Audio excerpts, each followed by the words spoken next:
అది ఇవ్వాల్సిన ఫలాలు ఇవ్వదు. మీలో కూడా ఎవరైనా మీ అమ్మా నాన్న నాటినటువంటి మీరు ఒక చెట్టు మొక్క, మీ అమ్మా నాన్న మిమ్మల్ని ఒక మహావృక్షంగా చూడాలనుకుంటారు. ఆ వృక్షం ఎట్లా ఉండాలనుకుంటారు? మీరందరూ ఎట్లా ఉండాలనుకుంటారు? మా వాడు రౌడీ కావాలా, మా వాడు అసాంఘిక శక్తి కావాలి, మా అమ్మాయి మంచి కావాలనుకుంటారా, చెడు కావాలనుకుంటారా? ఇది అనుకునే క్రమంలో మరి తల్లిదండ్రులు ఎంత మదన పడుతుంటారు, ఎంత బాధపడుతుంటారు.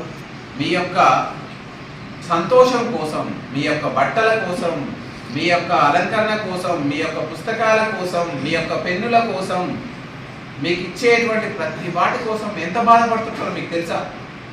వాళ్ళకు మీకంటే సంతోషమైనది ఇంకోటి లేదు.